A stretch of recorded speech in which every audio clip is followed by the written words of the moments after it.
Hello, Seawolves. I'm Rick Ghetto, the Vice President for Student Affairs at Stony Brook, and today we're here to talk about the health and wellness of our students. And what better way to do that than have a conversation with one of our amazing Seawolves. I'm joined today by Sia Gandhi. So good to see you. Sia is actually a student in my Scholars class last year, and we've gotten to work together this past year as well, and so I thought we'd have a conversation. For sure. So let me start out. So obviously, as a sophomore, you went through the experience of COVID in high school, and then coming to college. And fortunately, you had a probably more normal experience coming as a first-year student. Yes. But tell me, what's your sense of the stressors that either you face or stressors that you've seen among your fellow Seawolves? Sure, of course there are academic stressors. When you come into college, you want to build your professional career and you want to prepare yourself for the real world, as everyone calls it, when you get out of school. But more so, I think after COVID especially, there's been a lack of sense of belonging. And when you come into college, I see it as a home away from home. And one of the biggest issues I think a lot of my fellow Seawolves have faced is finding that sense of belonging and community at school. What did you see then coming to college after you were in a time that many of your peers experienced, a sense of isolation and loneliness, and then having to come back, as you talked about, sense of belonging, re-engage in terms of relationship building? How did you make that work for yourself? And coming to school, I did see that a lot of people were struggling with that. They hadn't seen people in person in so long, and then being put in a classroom with hundreds of different kids, they weren't sure how to deal with that situation. So I think for me, I just understood that this is gonna be my home for the next 4 years, and that if I don't try and put myself out there and make an effort with other students, then I'm the one who's gonna be struggling. Everyone else is gonna figure it out, because at the end of the day, you're here to build your life and yourself. And if you don't put yourself out there and understand that there are others going through the same thing as you and you're not alone, then you're gonna be left behind. Give it time, it's all gonna work out, but if I don't make the effort and put myself out there, then nothing is gonna improve. It's all about taking initiative. I think Exactly. is a really important part. Let's go back to the academic part, because I sense to a lot of students going from high school to college, it's a big transition in and of itself academically, and it requires a lot of time and effort and dedication. But what's your advice on how students can manage the academic stress? So I think time management is definitely one of the biggest parts of it, especially when you come from high school, transitioning into college, where you're not just dealing with academics, you're also dealing with extracurriculars, and you also want to form relationships, you want to enjoy yourself as well. Time management is definitely the biggest part of it. It's being able to understand that balance between school and your social life and everything else. And also just understanding when you need to ask for help.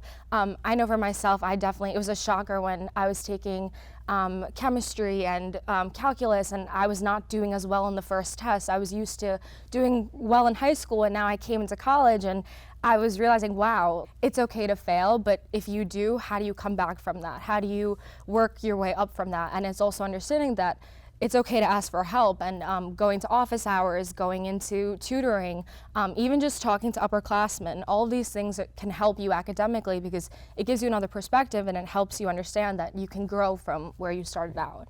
Well, let's talk. You talked about the word failure, and I think one of the challenges I've seen in my career, I've been here 21 years, I've seen our students, I mentioned, they're really bright, dedicated students, yet among a group of very bright, dedicated students as well. And my sense is a lot of our students have never failed in their life.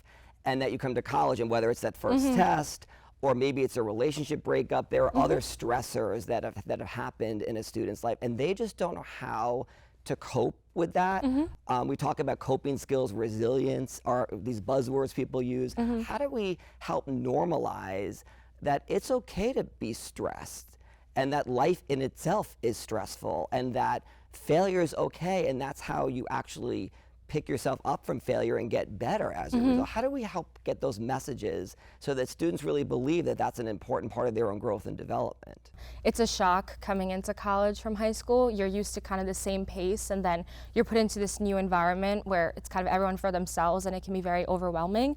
And again, it goes back to that sense of belonging and just knowing that our professional staff is there, our professors are there, and there are people who we can just talk to if things get really bad for us.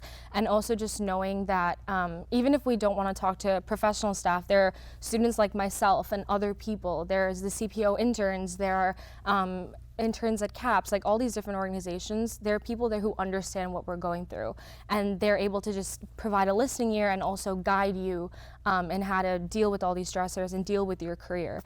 So I think it's just that sense of belonging and knowing that everyone is there to help you. They don't want you to fail, they want you to succeed. And I appreciate everything you're sharing. How do we make sure we have support structures in our lives? Because I think for all of us as humans, the way we can navigate some of the complexities of life and the challenges we face is by having a good support network. You're growing as a person, you're being put in so many different challenges and new situations that you weren't used to before.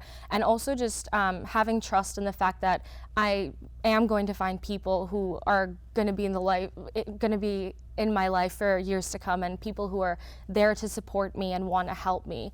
It's definitely letting your guard down a little bit. A lot of the times there's a barrier between students and staff. Students are just, I guess, nervous or scared to reach out to them and to form a connection with them. But if you understand that they're actually just like your friends and they're here to help you, it makes it a lot easier. And I think Stony Brook, I remember my first day on campus many years ago, it can feel overwhelming because it's such a large campus. And ultimately, I think the important message we want to share with people is that we are a caring community, and we want you to reach out for help. And so when I talk with students and hear some of the challenges, I do make the first referral off into the student support team, because I view that office, the team of professionals there, as so caring and committed. And they may not be able to solve every problem within that team, but I know they'll make referrals to other areas who can, and make it a seamless process so students get the help that they need. Definitely. Tell me about the work you've done with student support team and that as a service to our students. Sure. Whether you need help with an emotional or mental crisis you're dealing with, or academic help, or again, it's that sense of belonging, you're just not finding your niche at school, the student support team can help you with everything possible. And we've been assigned different students who just wanted someone to talk to, who needed academic help, who had questions regarding clubs and organizations to join. So we just meet with them one-on-one. We get to just spend time with them, get to know them. We're there as just a group of people who, like you said, are very caring and want to just see you succeed.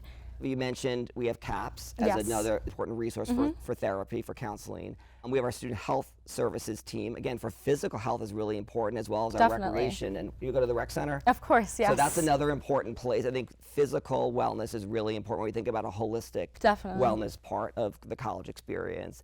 We also have Timely Care, which is our 24/7 telemedicine, telecounseling model, highly rated by students. And again, another important resource, because we want to make sure our students, as you know, want access to quality care. Definitely. And the life of a college student, I don't think people are in the normal 9-to-5 realm as a college student. Definitely not. Have you noticed situations, probably as an intern in student support, where you see, it's the idea of you see something, say something? Because I often find that when I see a student who is in crisis, all their students are the ones reaching out and offering help and making sure the referral happens, particularly in a more emergency situation. It's often a friend or someone who notices it that reaches out and helps them.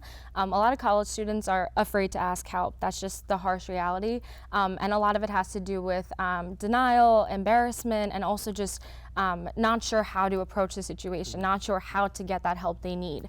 And I think for professional staff to break that barrier between like the hierarchy between a student and the staff member, I think it goes back to just making connections with students, because you can only build a connection with someone when you're with them in person, one-on-one, and you get to talk to them and learn from them. Professional staff is here to help you in that. This is a caring community of people, because it is a very academically competitive environment at Stony Brook, and a lot of people are just fixated on one thing. They just want to focus on themselves, get the best grades possible, and then, you know, build their future. But just understanding that the staff is really there to support you, and that they're not just this group of people who are giving you hard tests or homework or exams and stuff like that. I think that's just the biggest thing. It's forming those connections, and also students understanding that if you take an initiative and a step out of your comfort zone, it's only going to help you. Agreed. Sia, thank you for your incredible insights. Thank You're you. just an amazing Seawolf, and I love getting the chance to talk to you, and now everyone gets to hear your voice today. Thank you, Dr. A. Thank you. Just wanted to thank all of our Seawolves for watching too. We care so much about you and want to see your success. So I hope this information was helpful to you in ensuring you utilize our campus resources so that you have, an amazing Stony Brook experience. So again, thank you so much for watching today.